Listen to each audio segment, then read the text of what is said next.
and then I took the last manipulation leg after we came down and rejected off that fair value gap. Took that last manipulation leg and it lined up perfectly with the buy side liquidity level of the previous day, so I was pretty confident on this trade. All right, welcome back to my YouTube channel. If this is the first time that you're tuning in, my name is Lewis. Welcome to 2025, and I am just documenting my trading journey. If everything looks new, it's because I got a new setup. Shout out my girl, she's the one who helped me out. This is the new setup for a while, so let's see how it goes. I actually enjoy it because I feel like I actually have like my own little coup. I don't even know how to explain it. I haven't started trading yet. I'm going to start trading next week. I am going to actually buy the new funded account for my series on Instagram where I have my live executions, and you can follow along with the whole account progress. And you know, I'm gonna pass that account, so it's gonna be all live executions. So I need you guys to hold me accountable, so follow me on Instagram. Make sure you like, comment, subscribe, leave a comment down below, and let me know how your trading week has gone, if you've been trading or if you're waiting for next week or later on. Let me know all that stuff down in the comments. Make sure you check out the last video, which was the last video of 2024. We're in 2025, so it should be very interesting. You know, I don't want to make this video too long, so let's hop into the Discord right away. Let's do it. All right, so we are now in the Discord. As you can see here, the Discord has changed. Now I have a premium version. I'm going to make it live for everybody to be able to purchase on the 10th of this month. Right now I am accepting the first 5 people who hit me up and are interested. They get a lifetime discount, meaning their price is gonna be less for a lifetime. Everybody else will get the regular price, and then once I go up in price, everybody else will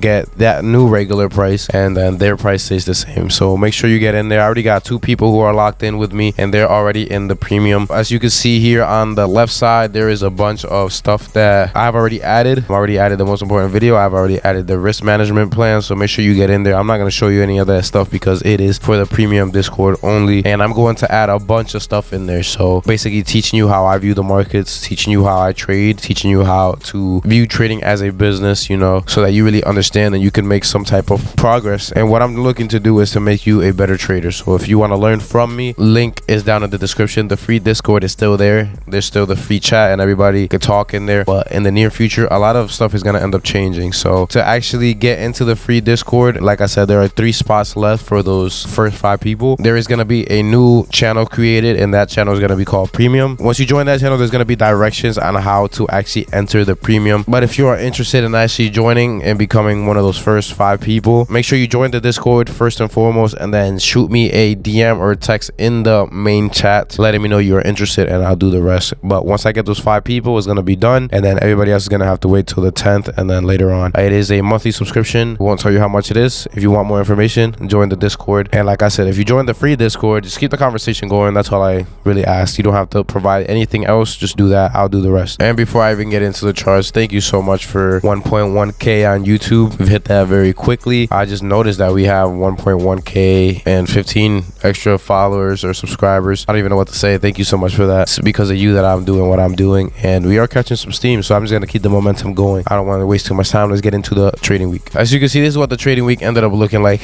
I'll just talk about mostly Thursday and Friday. I didn't trade any of the other days, or wasn't even looking to trade any of the other days, but you know, this is what ended up happening. Let's just hop right in. Monday I didn't really pay attention to, if I'm being 100% honest. There was a pretty good move up that most people could have caught, or at least the shorts overnight. I guess a target that could have been had was the CE of the sell side imbalance right here. Could have been a target if you were bullish on that day. Like I said, I didn't really pay attention to Monday or Tuesday. Mostly really just Thursday and Friday was the days that I was paying attention to the market. I looked at the market a bit on Wednesday just because I was interested on what was going to happen, but I'm trying to figure out what exactly could have been done on Monday. I guess if you were bullish bias, even though we were already trending lower for the past couple of days, I don't know why you would be bullish. If you were bullish in that moment, you could have found something in here. Like I said, I wasn't paying attention to it, but you see we respected this buy side imbalance. Could have maybe took an entry on that. I had the entry at the buy side imbalance. Could have had your stop at this low, and then like I said, targeting either that fair value gap or just targeting the CE of it. Would have been a 9R, not bad at all. Like I said, I wasn't paying attention to Monday or Tuesday, so let's just move on because I'm not too sure what else could have been done on that day. Tuesday I really didn't pay much attention to as well. Let me see it on the 15 minute to see what I can see. just looking at price action. It's mostly a downtrend for the full day after London. I guess you could have had an accumulation, manipulation, distribution. That's probably the best that you could do. I had a 10 o'clock trade right here, buy above the 10 o'clock open on Tuesday. So you can see the 10 o'clock open is right there, and we go above it twice and then sell off. So that could have been something. We were also above the true day open at that 10 o'clock moment, so that could have been something that you were looking at. And as you can see, order flow, we were kind of respecting up close candles, which is what I say all the time. If you are looking for sells, we should be respecting up close candles. So up close candles, so reject. As you can see there, we ended up rejecting off this order block at 9, and then taking that, could have taken the CE of that, had your stop right above 9:30 candle actually, and then been targeting the low from the previous day. That probably would have been my target if I'm being 100%, because afternoon session was pretty much chop straight up. It's not a bad trade, a 7R. That's not horrible. Could have made some money on that day just buying above the open. I tell people all the time, don't sleep on the power of 3. If you have an already established bias, such as you're going short, see that we are above the open, all opens I'm pretty sure as well, because the midnight open had to be, yeah, we ended up going up above the midnight open as well. So the power of 3 trade could be there. If that's your model, if that's what you see the best, then that's a good trade to take, honestly. And like I said, I just took this up close candle and used that as my entry and had my stop probably above it. Safer stop would have definitely been the stop from Tuesday's high. Yeah, that's basically it. Wednesday wasn't a trading day, because as you can see, it was just mostly opening up after New Year's and setting up for the next day. But let's move on to the days that I actually did pay attention to. So after we came into the day, I looked at the daily chart from Wednesday. It's crazy how much you could actually talk about what you were actually paying attention to. As you can see, Tuesday we closed below Monday's low, so I was anticipating us to open up and then move higher overnight. Maybe my initial target was the low from Friday the 20th, because I was looking for the low of the month for Thursday, because we were moving lower. So we were on a downtrend. If I bring back my drawings, as you can see here on Thursday, this is probably the best trade that could have been taken. I know some people who got up in here. Actually, somebody got in on this at 7:15 and rode it all the way down, but this is what I would have taken on this day, and I think I sent it in the Discord as well, if I'm not mistaken. I know I definitely sent the one from Friday on Discord, but yeah, it's right here. As you can see, they're targeting the low from the previous day, and then my other target was that line, which is the previous month low. But how did I get to that? I was already paying attention to it. So if I bring up both charts right here, let me bring up ES real quick. So as you can see right here, this line that says buy side liquidity up here is the same buy side liquidity level as this right here from Tuesday. So I saw that we ended up taking that high on ES, and NQ was not even close to it. We were already starting to move lower on the downtrend. So what did I expect? I saw the SMT. I knew we were going lower. I know the long-term draw on liquidity was that previous month low. So this is the entry that I got.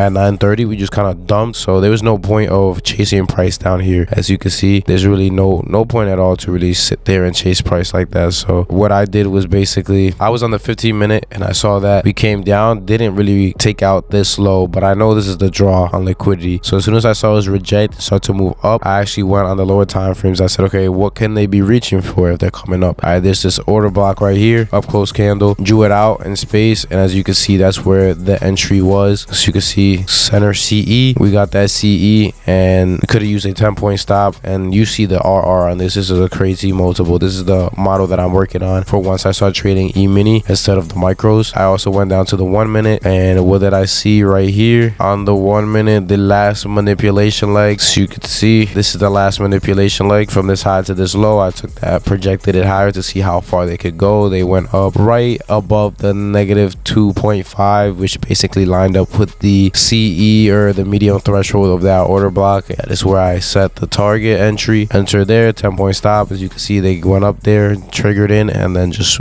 dumped for the rest of the day. Pretty simple entry, crazy RR. If you took this even with micros, with 2 micros, you're risking $40 to make $1,700. So this is the model that I'm working towards, but I need to train my eye a little bit more on just figuring out what levels to really be targeting. But like I said, you don't just want to use these levels or use this strategy without putting everything together. So you see how I explained everything else that led me to have that bias and have that conviction. For Friday, I saw that the day before we had rejected off of this low, and there was an SMT on the higher time frame. There was an SMT on the monthly, so I was bullish. And when I saw all this at 9:30, I said, okay, let me just sit sit and wait. There's no point of hopping into a trade. And I sent this one in the Discord. I sent it way before then, so it was kind of a signal for anybody who wanted to take it. As you see right here, I had my target and sent the actual trade itself and ended up hitting. I'll explain it right here. Like I said, I was bullish just because of the higher time frame. I knew that we were gonna go up. At 9:30 we move all the way up, so there's no point of chasing price at this point. This is something that I was doing last year, not gonna do it again this year. No point of chasing price there. Might as well either wait till that level gets taken out or wait for another buying opportunity. We end up coming lower, blow past this fair value gap right here. As you can see, the only other fair value gap was this one, and this fair value gap has these two down close candles right here. I saw price come down into these two down close candles. Honestly, this would have been the sniper entry, but I was waiting for a little bit more confirmation. Once I saw that we came down there, we rejected off of that, and this candle closed like this. When I saw this candle close like that, I immediately took out my fib and got the CE of that wick, which is right there, and then I held on the 1 minute. From the 1 minute, I noticed that there was an inverse fair value gap right here, and the CE of that inverse fair value gap lined up perfectly with the CE of the wick. So that's where I took my entry, and I had basically a 20-point stop, but I could have had anything smaller than that as well with something like a 10-point stop. But I had a little bit open because these are micros, so there's no real need to have a 10-point stop. The safe stop obviously would have been this low around here, but that would have been a 39-point stop, which is not horrible.